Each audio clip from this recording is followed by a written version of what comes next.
بسم اللہ الرحمن الرحیم نحمده ونصلی علی رسولہ الکریم اما بعد۔ سیرت النبی صلی اللہ علیہ وسلم کا درس نمبر 68 صحابہ کرام رضی اللہ عنہم اجمعین کی ہجرت مدینہ کے دوران پیش آنے والے واقعات میں مسلمانوں کے لیے سبق۔ جب مدینۃ المنورہ کی طرف ہجرت کا سلسلہ شروع ہوا تو کفار قریش نے مسلمانوں کو ہجرت سے روکنے کے لیے مختلف طریقے اور تدبیریں اختیار کرنا شروع کی۔ حضرت ہشام بن عاص رضی اللہ تعالی عنہ جانے لگے تو انہیں پکڑ کر قید کر لیا۔ حضرت عیاش بن ربیعہ رضی اللہ تعالی عنہ ہجرت کر کے مدینۃ المنورہ پہنچ گئے تو ان کے بھائی ابو جہل اور حارث بن ہشام مدینہ پہنچ گئے اور اپنے بھائی عیاش بن ربیعہ سے کہنے لگے کہ تمہاری والدہ نے قسم کھائی ہے کہ جب تک تجھ کو نہ دیکھ لے اس وقت تک نہ سر پر کنگھی کرے گی اور نہ دھوپ سے سائے میں آئے گی۔ یہ سن کر عیاش بن ربیعہ کو اپنی والدہ پر ترس آ گیا اور ابو جہل کے ساتھ مکے کی طرف واپس روانہ ہوئے۔ راستے میں ابو جہل اور حارث نے ان دونوں نے عیاش بن ربیعہ کو پکڑا اور رسی سے باندھ کر جگڑ کر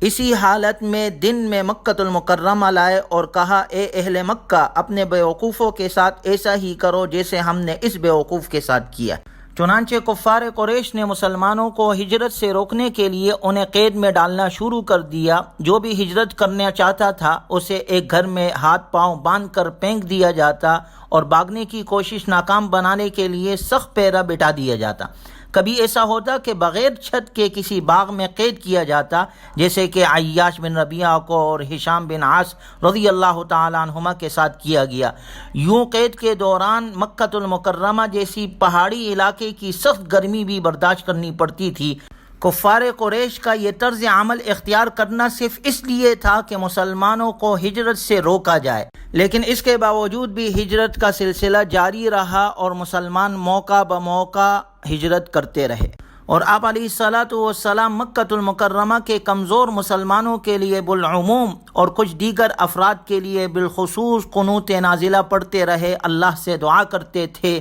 اللہم انجی عیاش ابن ربیعہ وسلمۃ ابن ہشام وولید ابن ولید اللہم انجی المستضعفین من المؤمنین۔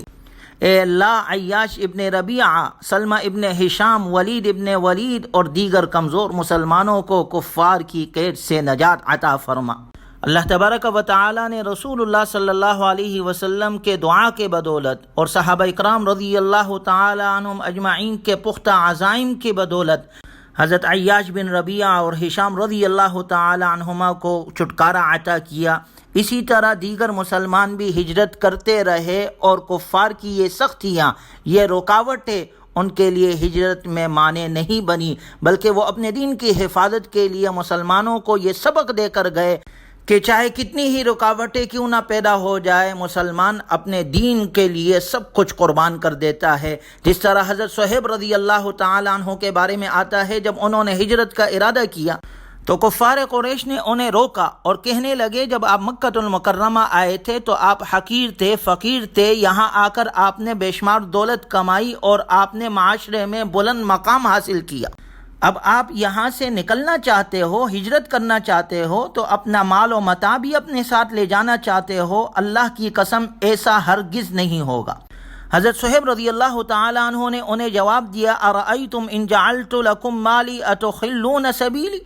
مجھے بتاؤ اگر میں اپنا سارا مال تمہارے حوالے کر دوں تو کیا تم پھر مجھے جانے دو گے؟ انہوں نے کہا بالکل۔ چنانچہ حضرت صہیب رضی اللہ تعالی عنہ نے اپنا سارا مال انہیں دے دیا، ان کے حوالے کر دیا،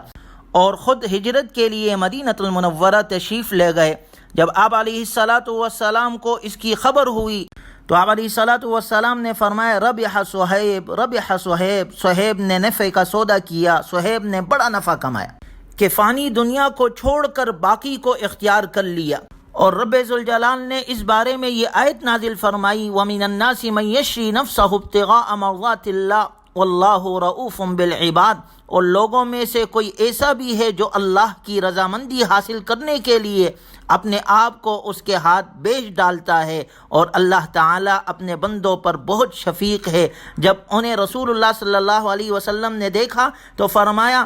ابا یحییٰ ربح البیع، اے ابو یحییٰ تیری تجارت فائدہ مند ہے۔ پھر آپ علیہ الصلاۃ والسلام نے مذکورہ آیت تلاوت فرمائی۔ حضرت صہیب رضی اللہ تعالی عنہ کا ہجرت کے موقع پر اپنے سارے مال کو قربان کر دینے سے مسلمانوں کو بہت بڑا سبق ملتا ہے۔ حضرت صہیب رضی اللہ تعالی عنہ کے اس عمل سے مادہ پرست لوگوں کی کم عقلی اور بیوقوفی کے خلاف دلیل ملتی ہے، جو اسلامی تاریخ کو مادی پیمانوں سے جانچتے ہیں اور انہیں حضرت صہیب رضی اللہ تعالی عنہ کا عمل ہی نظر نہیں آتا، جنہوں نے ہجرت کے خاطر اپنا سارا مال قربان کر دیا۔ اور کیا یہ سوچا جا سکتا ہے کہ اس عمل کے بعوض کیا رسول اللہ صلی اللہ علیہ وسلم نے انہیں کوئی منصب دینے کا عہد کیا تھا، یا یہ کہا تھا کہ مدینہ المنورہ میں آپ کی زندگی شاندار ہوگی، یا کوئی اور دنیاوی غرض یا عہدہ یا کوئی چیز دینے کا آپ نے وعدہ کیا تھا؟ ایسا کچھ نہیں، بلکہ حضرت صہیب رضی اللہ تعالی عنہ نے ایمانداروں کی صف میں اس لیے شامل ہونا چاہا کہ اللہ تعالیٰ کو یہی پسند تھا۔ انہوں نے اللہ کی رضا کے حصول کے لیے ہر قسم کی قربانی دی، عالم اسلام کے جوانوں کے لیے بامقصد اور بلند مقام پانے کی غرض سے قربانیوں کی عظیم مثال قائم کی، تاکہ وہ بھی اس راستے پر چلے اور ان کے آثار کی پیروی کرے۔ یقیناً یہ ایمان کی پختگی کی عمدہ مثال ہے، لیکن ہجرت مدینہ میں صرف یہی عظیم مثالیں قائم نہیں کی گئی، بلکہ اس سلسلے میں عظمت، قربانی اور اللہ اور رسول کی خاطر مال و جان کی قربانی کرنے کی عظیم داستان رقم کی گئی۔ صحابہ اکرام رضی اللہ عنہم اجمعین کی ہجرت سے ہمیں یہ عظیم سبق ملتا ہے کہ ہم بھی اپنی دین کی حفاظت کے لیے اپنی جان، اپنا مال اور اپنا سب کچھ قربان کرنے کے لیے ہمہ وقت تیار رہے۔ اسی طرح حضرت عمر رضی اللہ تعالی عنہ کا ہجرت کرنا وہ ایک الگ شان کے ساتھ ہجرت تھی۔ حضرت علی رضی اللہ تعالیٰ عنہ فرماتے ہیں، مہاجرین نے مدینہ ہجرت کرتے وقت اپنے سفر کو پوشیدہ رکھا، لیکن واحد حضرت عمر رضی اللہ تعالی عنہ ہے جنہوں نے علی الاعلان ہجرت فرمائی۔ حضرت عمر رضی اللہ تعالیٰ عنہ نے جب ہجرت کا ارادہ کیا تو انہوں نے تلوار اٹھائی، کمان کندھے پر رکھی، ترکش سے تیر نکال کر ہتھیلی میں تام لیے، پھر اپنی کمر سے نیزہ باندھا اور اسی حالت میں بڑے جلال کے ساتھ بیت اللہ کی طرف چلے۔ قریشی سردار بیت اللہ کے ارد گرد اپنے مجلسوں میں بیٹھے ہوئے تھے۔ حضرت عمر رضی اللہ تعالیٰ عنہ جاتے ہی بیت اللہ کے ساتھ چکر لگائے، طواف کیا۔ طواف کرنے کے بعد مقام ابراہیم کے پاس آئے، 2 رکعت پڑھی۔ اس کے بعد حضرت عمر رضی اللہ تعالیٰ عنہ قریشیوں کے مجلسوں کے آگے سے گزرنے لگے اور قدم بڑھاتے بڑھاتے اور نہایت بلند آہنگی سے یہ اعلان کرتے ہوئے جاتے، شاہت الوجوہ، چہرے بگڑ جائے، اللہ تعالیٰ ان ناکوں کو خاک آلود کرے۔ جو شخص چاہتا ہے کہ اس کی ماں اسے گم پائے اور اس کی اولاد یتیم ہو اور اس کی بیوی بیوہ ہو جائے، تو وہ میرے مقابلے کے لیے اس وادی کے دوسرے جانب چلا آئے، وہ میرا راستہ روک کر دکھائے۔ حضرت عمر رضی اللہ تعالی عنہ علی الاعلان دن کی روشنی میں اسی شجاعت اور بہادری کے ساتھ ہجرت پر مکہ المکرمہ سے مدینہ المنورہ روانہ ہوئے، کسی میں روکنے کی ہمت پیدا نہ ہوئی، اور انہی کی آڑ میں ان کے ساتھ تقریباً 20 افراد نے ہجرت کی۔ اس طرح مہاجرین مکہ نے ایک ایک کر کے مکہ المکرمہ چھوڑنے لگے، یہاں تک کہ مکہ المکرمہ تقریباً مسلمانوں سے خالی ہو گیا اور قریش کو محسوس ہونے لگا کہ اسلام کو ایک پناہ گاہ مل گئی ہے، اور وہ اس پیش رفت کے نتائج سے خوف محسوس کرنے لگے۔ جب کفار قریش نے یہ دیکھا کہ رسول اللہ صلی اللہ علیہ وسلم اور آپ کے صحابہ کے لیے مدینے میں اس قدر حامی اور مددگار پیدا ہو گئے ہیں